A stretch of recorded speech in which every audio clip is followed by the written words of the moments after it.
नमस्कार मित्रों, द स्वदेश में आपका स्वागत है। तो चिराग पासवान बिहार में फिर जाने का प्रयास कर रहे हैं। वो सोच रहे हैं कि भाई बिहार में वैकेंसी खाली है, क्यों ना बिहार में अपनी शक्ति को आजमाया जाए।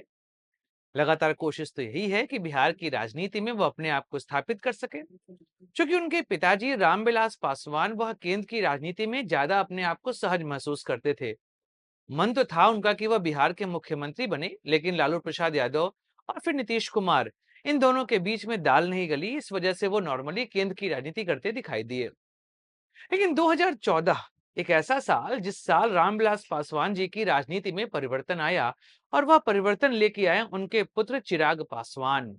और चिराग पासवान ने रामविलास पासवान को मनाया कि भाई भाजपा के साथ गठबंधन करने में ही सहजता है।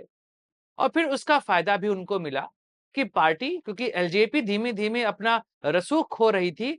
उनके पास 6% वोट हैं पासवान समाज के, लेकिन उसके बाद भी वह पार्टी धीमे धीमे अपना रसूख खो रही थी। और उनका वोट बैंक एक तरीके से जेडीयू और आरजेडी इनके पास शिफ्ट होता दिखाई दे रहा था। तो ऐसे में भाजपा के हेल्प से और भाजपा के सहयोग से हम कह सकते हैं कि भाई चूंकि आपकी सरकार बनती है तो आपके पास शक्ति भी आती है।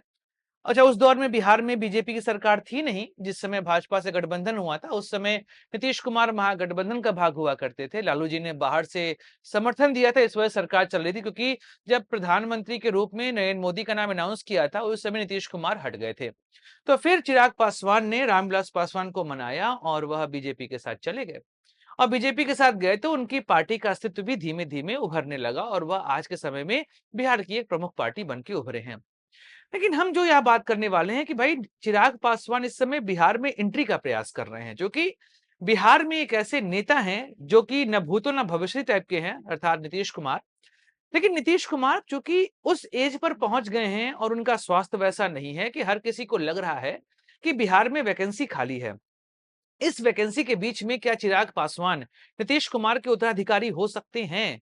हम बात तो इसी विषय पर करने वाले हैं, क्योंकि बिहार में इस समय युवाओं का दौर चल रहा है। एक तरफ तेजस्वी यादव हैं, एक तरफ कन्हैया कुमार कृष्णा लावरू हैं, तो एक तरफ प्रशांत किशोर हैं, तो बीजेपी के पास सम्राट चौधरी हैं, और जेडीयू के पास कहें तो निशांत कुमार हैं।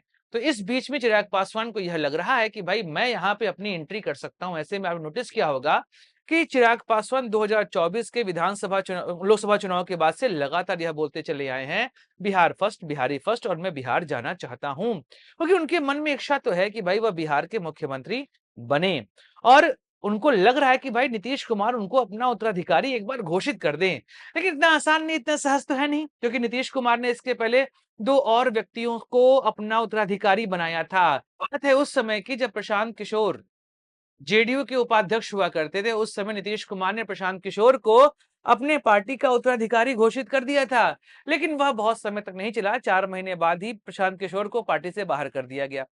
अच्छा, उसके बाद जब 2022 के दौर में नीतीश कुमार महागठबंधन में जाते हैं और सरकार बनाते हैं, उस समय तेजस्वी यादव बने थे यहाँ पर उप मुख्यमंत्री। उसके बाद तेजस्वी यादव को लेकर भी यही बात कही थी नीतीश कुमार ने कि भाई यह तो मेरा आखिरी चुनाव है, अब इसके बाद तो इन्हीं लोग के पास जाना है, पूरा राजनीति जानी है, यही है आने वाले बिहार की करता धरता। और हम तो अपना उत्तराधिकारी तेजस्वी को मान ही चुके हैं। और फिर तेजस्वी की भी राजनीति जो है वो धीमे धीमे साइड लाइन करते गए नीतीश कुमार। मतलब नीतीश कुमार जिसको भी अपना उत्तराधिकारी बनाते हैं, उनकी राजनीतिक लाइफ नीतीश के साथ तो बहुत लंबी नहीं होती है, साफ दिखाई देता है। वैसे में चिराग पासवान की कोशिश यही है कि भाई वह जाएं और बन जाएं उत्तराधिकारी। लेकिन क्या बीजेपी इतनी सहजता से इस बात को स्वीकार करेगी? तो बात यह है कि भाई चिराग पासवान को लेकर जो पहली दुविधा आएगी कि उनकी पार्टी अलग है। हर कोई मधु कोड़ा नहीं होता, क्योंकि मधु कोड़ा एक समय मतलब क्या कहा जाए, मधु कोड़ा बन गए थे झारखंड के मुख्यमंत्री। मधु कोड़ा से अच्छी स्थिति है इस समय यहाँ पे चिराग पासवान की, उनके पास एक पार्टी है और एक अच्छा खासा वोट बैंक है। लेकिन चिराग के साथ दिक्कत यही है कि उनकी पार्टी, उनका वोट बैंक बहुत सीमित क्षेत्र पर है, पूरे बिहार में रसूख उतना बड़ा है नहीं।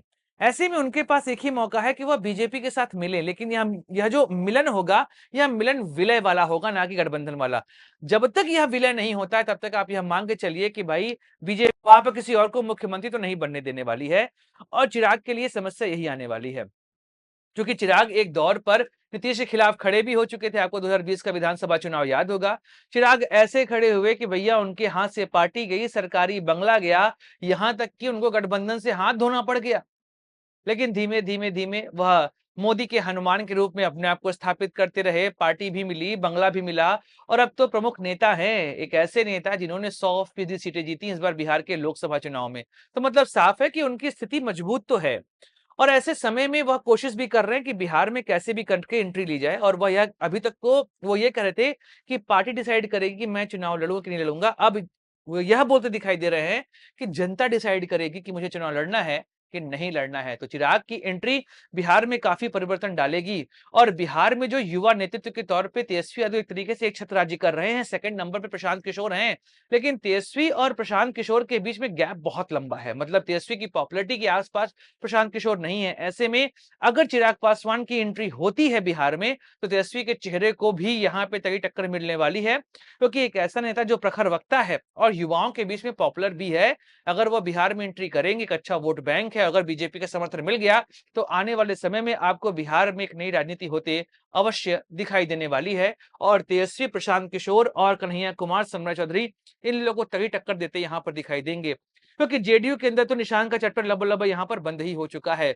अब आप नोटिस करिए कि पिछले 2-3 महीने में एक दौर पे जनवरी के आसपास की बात है, उस समय निशांत का नाम बहुत तेजी से जेडीयू के अंदर चल रहा था, यहां तक कि पोस्टर भी लग चुके थे। लेकिन अब निशांत का नाम यहां पे बिल्कुल भी नहीं चल रहा। मतलब साफ है कि निशांत को लेके बीजेपी ने स्पष्ट कर दिया है कि भाई निशांत को आगे करोगे तो हम उसको मुख्यमंत्री तो यहां पर नहीं बनाने वाले। मतलब साफ है कि चिराग का मुकाबला यहां पर केवल तेजस्वी यादव, प्रशांत किशोर और हो सकता है सम्राट चौधरी से ही हो।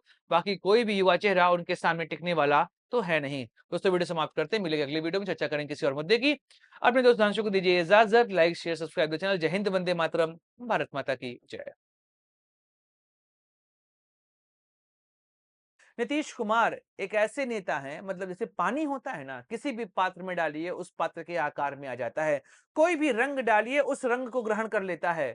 वही हाल यहाँ नीतीश कुमार का है कि अगर वह बीजेपी के साथ जाते हैं तो उस रंग में ढल जाते हैं, अगर वह जेडीयू के साथ आते हैं तो उस रंग में ढल जाते हैं।